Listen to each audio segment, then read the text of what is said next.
Einen wundervollen guten Tag, herzlich willkommen zurück zu unserem Tutorial zu Firewalls, aber auch heute in einer Art Crossover generell zur Serveradministration, denn heute wollen wir ein wichtiges Thema klären. Wir wollen uns heute unseren Server virtualisieren. Was das genau bedeutet, ist im Endeffekt, wir wollen nicht nur ein Betriebssystem auf unserem Server drauf haben, das ist immerhin ein dedizierter Server, den wir hier bei Hetzen haben, das wisst ihr ja, sondern wir wollen uns eine OpenSense installieren, durch die wir dann den Traffic durchpipen können und zu anderen virtuellen Maschinen weiterleiten können. Und ja, wir können sehr viele solche virtuellen Maschinen haben, was den Vorteil hat, dass wir sehr viel flexibler sind. Zu virtuellen Maschinen habe ich ja schon einige Videos gemacht und auch zu den Vorteilen, die sie vielleicht im Vergleich auch zu Containern haben. Ja, dazu müssen wir allerdings erstmal hier in unser Robot reingehen von Hetzner und unseren Server platt machen. Dieses Video entsteht in Kooperation mit Hetzner. Auf hetzner.com könnt ihr euch alles holen, was das Serveradministratorenherz begehrt. Von Webhosting über Storage und Managed-Servern bis hin zu dedizierten Servern oder Cloud ist alles dabei. Für diese Tutorials nutzen wir einen dedizierten, sehr leistungsstarken AX41-Server mit 6 Kernen und 64 GB RAM. So kann ich euch alle Techniken zeigen, die ich euch zeigen möchte. Für viele Fälle machen aber auch schon kleinere Server durchaus Sinn. Mehr Informationen sowie eine grundlegende Tutorial-Reihe für die ersten wichtigen Schritte auf eurem Server findet ihr, wenn ihr auf den Link in der Beschreibung klickt. Viel Spaß! Okay, dazu, ihr könnt hier natürlich mehrere Server haben, wählt ihr am besten erstmal den Server aus, den ihr haben wollt. Wir klicken hier mal drauf und wir sehen hier direkt, dass wir einen Haufen Optionen haben. Unter anderem können wir hier eine Rescue-CD auswählen, unter anderem können wir hier den Reset triggern, aber was wir zunächst einmal machen wollen ist, wir wollen ein neues System installieren, damit wir alle dieselbe Grundlage haben. Und wir wollen hier ein Debian 11 haben, denn ja, Proxmox können wir über Debian 11 wunderbar installieren. Und Base bedeutet hier, wir haben eben das Basis-Image, das heißt die Originaldistribution mit funktionierendem SSH und eben die Option für weitere Partitionen und so weiter und so fort. So, ich möchte hier ganz gerne auch direkt den Public Key nochmal angeben und ja, ich möchte definitiv alle anderen Daten hier drauf löschen, um mit euch ein gemeinsames Setup zu haben, damit wir alle vom selben Grund auf starten. So, Linux-Installation aktivieren. Macht natürlich erstmal die Linux-Installation und ja, jetzt müssen wir einmal noch kurz unseren Server neu starten, damit die Installation eben anstehen kann. Und wenn die fertig ist, dann können wir uns mit Root und unserem Public Key anmelden. Den Public Key, den habe ich ja schon mal in den eingängigen Tutorials eingefügt und halt bereitgestellt und alles. Ihr könnt aber auch tatsächlich euch mit einem Root-Passwort anmelden, falls ihr keinen Public Key hinterlegt habt. Solltet ihr aber durchaus überlegen. Okay, wir gehen jetzt hier deswegen auf Reset und sagen hier automatische Hardware-Reset auslösen und senden. Und dann wird unser Server neu gestartet. Und während der neu gestartet wird, wird dann quasi das neue System komplett drauf installiert. Währenddessen können wir gar nichts machen, das dauert jetzt eine Weile. Das heißt, holt euch einen Kaffee, macht kurz ein bisschen Pause und bis gleich. Öffnet anschließend eure PowerShell oder euer Terminal oder was auch immer ihr benutzen wollt und richtet es vielleicht so ein, dass andere Menschen auch euer Terminal lesen können, wenn sie es sollten. Und ja, fügt einfach hier SSH wieder mal euer Root, Add eure IP-Adresse ein. Das heißt in meinem Fall, ich kann hier einfach draufklicken, kopieren und anschließend via PowerShell und kann das hier einfügen. So, jetzt bekomme ich hier direkt ein Warning. Das passiert, wenn ihr zum Beispiel schon mal auf eurem Server drin wart. Ja? Dann ändert sich natürlich der Schlüssel eures Hosts. Klar, ich meine, immerhin haben wir gerade neu installiert. Und was ihr dann machen müsst, wenn ihr diese Fehlernachricht bekommt, ist erstmal nicht ausflippen, sondern ihr geht in genau diese Datei hier rein. Also das heißt, Users, euer Name, .ssh known hosts. Wenn ihr euch sicher seid, dass ihr das gerade wart und nicht irgendwer anders, öffnet die dann zum Beispiel mit dem Editor und hier sollte eine Zeile drin stehen mit eurer IP-Adresse, also in meinem Fall 65.108.137.179 und dann irgendeinem Schlüssel hinten dran. Das könnt ihr löschen und dann könnt ihr das einfach speichern. Damit sagt ihr quasi, ey yo, das sind alte Schlüssel gewesen, die will ich nicht mehr haben und ja, bitte, wenn du das erste Mal machst, gib mir bitte einen neuen Schlüssel. So, jetzt können wir das nochmal machen und dann müssen wir hier sagen, ja, das ist wirklich der echte Schlüssel, können wir hier mit Yes bestätigen und anschließend müssen wir für meinen Key, mit dem ich mich einloggen möchte, hier bestätigen, was für ein Passwort ich habe.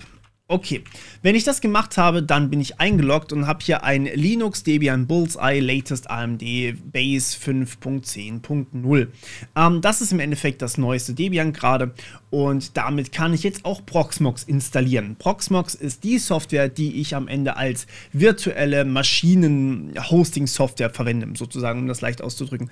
Wer mehr zu virtuellen Maschinen möchte, ich habe unfassbar viele Videos schon dazu gemacht, Vorteile, Nachteile, Container versus virtuelle Maschinen und so weiter und so fort.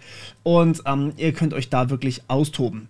Was wir jetzt allerdings als erstes machen wollen, ist natürlich, wir müssen hier erstmal einen, wobei wir sind schon sudo, egal, oder wir sind schon root, besser gesagt. Sudo apt-y update und apt-y upgrade. So, wir wollen quasi einmal alles durchpatchen. Ja, das ist so das Erste, was man machen sollte. Und das geht auch nicht allzu lange, wie wir sehen können. Und bevor ich jetzt wieder irgendwelche Sprüche von wegen grüne Schrift auf schwarzem Hintergrund möchte gerne und so weiter höre, ich habe das deswegen gewählt, weil sich manche Leute von euch beschwert haben, dass sie es wegen Farbenblindheit nicht so gut lesen können und dass ich irgendwas bitte mit mehr Kontrast nehmen soll. Deswegen hier das neue Farbschema. So, das machen wir erstmal hier wieder zu. Anschließend setzen wir erstmal unseren Hostnamen zu was Richtigen. Wir sind eigentlich root, warum gebe ich die ganze Zeit sudo ein? Egal. Hostname ctl set-hostname. So, und jetzt wähle ich hier eine Bezeichnung, mit der ich das quasi identifizieren kann. Also eine Subdomain, in meinem Fall proxmox.the-morpheus.bits. Das ist die Domain, die wir uns bislang schon geholt haben und setze das hier auf Static. So. Und jetzt kann ich hier erstmal noch nach meinem IP-Adressen-Interface suchen. Das kann ich mit IP-Add machen. IP-Add ist im Endeffekt dazu da, damit ihr hier quasi eure ganzen Sachen rausfinden könnt. Und für uns wichtig ist das hier. Ja, das ist quasi jetzt meine Adresse, mit der ich arbeiten möchte. Wobei Proxmox selbstverständlich auch IPv6-Adressen komplett kann. Ja, das ist auch absolut möglich. So, ich kopiere mir jetzt hier mal ganz kurz das Ding raus.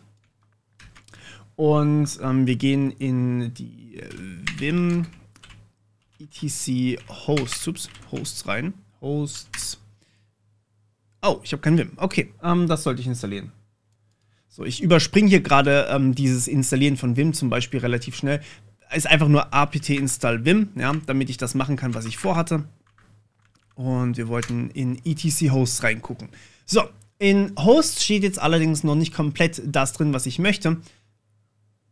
Da steht für meine IP jetzt allerdings Folgendes drin hier, dieses Debian Bullseye Latest AMD 64 Base. Das will ich da eigentlich nicht drin haben. Ich will da drin haben meinen Hostnamen, nämlich proxmox.the-morpheus.bits. .bits. So, und wie nennen wir das ganze Ding? Einfach nur Proxmox.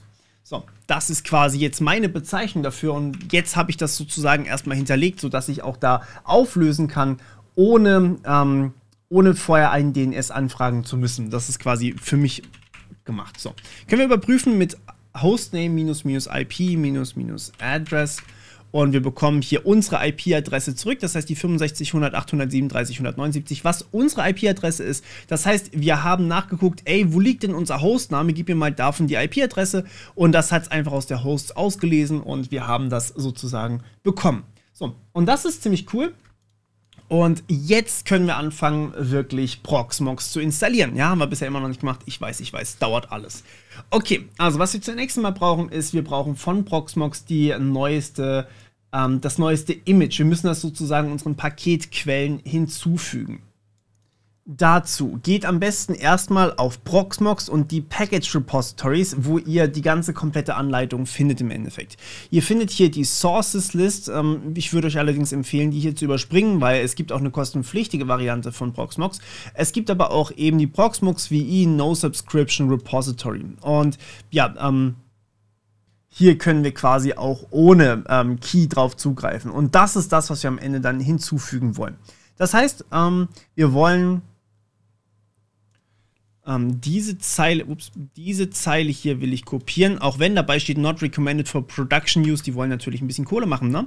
Und das kopiere ich mir jetzt hier einfach mal tatsächlich, mache das weg und gehe in die Datei rein, vim/etc/apt, ja, ich weiß, apt/sources.list.d/pve install-repo.list. So, das möchte ich verändern und, na komm, ja, einfügen. So, und dann gehen wir hier wieder raus und speichern das. Und genau, jetzt haben wir eigentlich schon alles, was wir hier brauchen. Jetzt brauchen wir allerdings noch den Schlüssel davon, damit wir es auch überprüfen können, damit quasi die Installation auch wirklich verifiziert ist. Ich mag das nicht, wenn das so ist. Und den bekommen wir über wget. Der liegt unter http://download.proxmox.com/debian. Kann man sich eigentlich ganz gut merken, das ist nicht wirklich was Brutales. Proxmox-release-bullseye, das ist der Name von eurem Debian. .gpg. So, das wäre mein Schlüssel, den habe ich jetzt runtergeladen. Achso, jetzt liegt er irgendwo, wo ich ihn nicht haben will, ne? Egal, wir verschieben den Schlüssel, move proxmox, genau da, und wir verschieben den in etc apt trusted gpg, also das sind quasi die Schlüssel, denen ich vertraue, und hier nennen wir den einfach proxmox-release-bullseye. .gpg. Das ist quasi, ich verschiebe meinen Schlüssel, den ich gerade runtergeladen habe, also der Schlüssel, den Proxmox benutzt zum Sachen signieren, den habe ich runtergeladen, dummerweise falsch gespeichert und verschiebe den jetzt in etc apt trusted, also die vertrauenswürdigen Schlüssel, und nenne ihn aber genau gleich. So. Genau, und jetzt haben wir eigentlich alles, was wir brauchen. Jetzt sollten wir den Schlüssel allerdings noch Berechtigung geben, dass wir den auch lesen können. Das heißt, wir sagen hier chmod plus r etc apt/trusted /proxmox, genau der. So, jetzt dürfen wir den auch lesen. Was wir jetzt machen, ist, wir machen ein apt-update. Damit aktualisieren wir die ganzen Quellen und, naja, unsere aktualisierten Quellen enthalten jetzt natürlich auch das PVE No Subscription Ding. Und jetzt können wir hier ein tatsächliches Upgrade durchführen. Also ein Full Upgrade. Ja, apt sollte ich eingeben. apt Full Upgrade, es tut mir leid. Und dadurch installieren wir jetzt nochmal kurz alles nach, was irgendwie wichtig wäre. So, und wenn wir uns jetzt hier nochmal ganz kurz umgucken, dann sehen wir, da gibt es noch mehr. Das gibt noch das Ceph-Pacific Repository. Es gibt noch ein paar andere, die wir aber nicht brauchen. Das sind vor allem ältere. Und das Ceph-Pacific Repository wollen wir allerdings noch haben, da kommen wir vielleicht später noch dazu. Dementsprechend wollen wir das hier auch noch in ceph.list einfügen. Das heißt, was wir machen, ist im Endeffekt nochmal genau dasselbe. Ich bereite da mal kurz einen Befehl vor, damit wir das relativ schnell haben. So, und das ging relativ schnell, das heißt einfach erstmal Echo und dann kopiert ihr hier das Ding rein, deb, http, bla bla bla, Ceph-Pacific Bullseye main und dann einfach sudo t dann in diese ceph.list, die auch oben dran steht, einfügen. Ich zeige euch das nochmal eben, diese ganzen Repositories, das hier bekommt ihr daher, die deb bekommt ihr daher und ansonsten ist das nicht mehr wirklich viel, einfach ein Echo, dann die Anführungsstriche und dann pipen mit sudo t in etc apt, quasi diese Datei, die hier steht. Ja? Und dann wird das hier automatisch eingefügt. Dann ist es nicht so ein riesiges Hin und Her.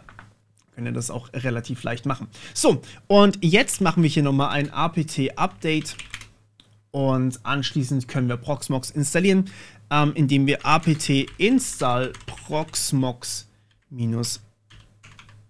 installieren. So.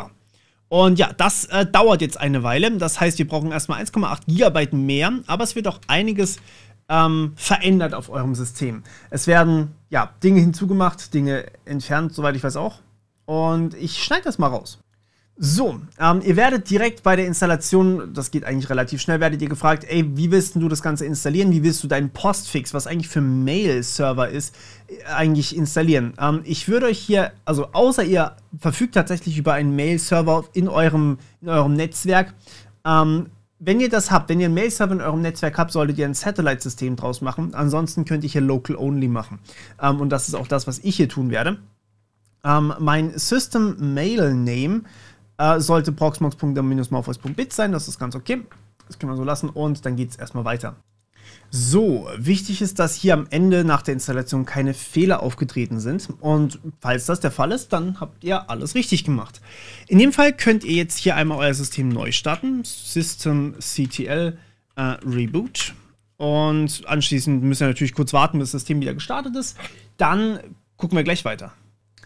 So, nach einer ganzen Weile, ihr könnt das immer wieder überprüfen und seht dann hier Connect to Host, Connection Refused. Wenn ihr das nicht mehr habt, wenn ihr euch wieder einloggen könnt, dann könnt ihr mit ss-tunnel-p, ja, könnt ihr gucken, ob ein gewisser Port irgendwo freigegeben ist, beziehungsweise in Benutzung ist oder nicht. Und wir interessieren uns vor allem für den Port 8006. Denn der Port 8006 ist der, den der Proxy, beziehungsweise der Proxmox VE Proxy, ja, also der PVE Proxy, verwendet. Und wenn der hier in Benutzung ist, dann ist alles gut. Dann könnt ihr nämlich jetzt über euer Webinterface drauf zugreifen. Und das machen wir einmal ganz kurz. Ihr könnt hier oben tatsächlich einfach eingeben https:// eure IP-Adresse, also in meinem Fall 65.100.837.179 Doppelpunkt, damit ihr den Port habt 8006 und dann werdet ihr auf diese Seite hier weitergeleitet und ja, das ist das Proxmox-Interface, mit dem könnt ihr sehr, sehr viel machen. Das sollte natürlich nicht so offen im Internet stehen, aber immerhin ist es auch geschützt. Das heißt, wir können uns hier jetzt mit Root und eurem Root-Passwort anmelden. Also damit ist tatsächlich euer Root-Passwort von eurem Benutzer gemeint. Und da wir ja kein Root-Passwort bislang vergeben haben, gehen wir einfach mal hier ganz kurz her und setzen eins. Weil, ja, ansonsten können wir uns quasi nicht einloggen. Also, falls ihr es zumindest nicht wisst. Das heißt, wir machen hier sudo passwd root. Und anschließend werdet ihr gefragt, was ihr als neues Passwort vergeben wollt. Bestätigt das und gebt es nochmal ein und bestätigt das nochmal und dann seht ihr hier Password updated successfully. Und jetzt habt ihr hier Zugriff auf eure Proxmox VE, wobei wir natürlich noch keine Valid Subscription haben. Das heißt, ja, wir können eine kaufen, wenn wir das wollen, brauchen wir aber nicht. So, und das ist jetzt erstmal eine sehr, sehr große Übersicht, die sehr, sehr viel kann. Vor allem seht ihr aber hier auch solche Optionen wie Create VM, Create CT, Create bla bla bla. Ja, ihr könnt hier sehr, sehr, sehr, sehr, sehr viel machen. Ihr könnt hier clustern, ihr könnt was weiß ich was alles machen. Und jetzt könnte man zu Proxmox natürlich noch eine komplett eigene Tutorial-Reihe machen. Aber ich glaube, ein paar gezielte Videos sollten hier eigentlich passen für das, was wir hier vorhaben. Und in dem Sinne hören wir uns eigentlich auch schon wieder beim nächsten Mal. Bis dann, ciao.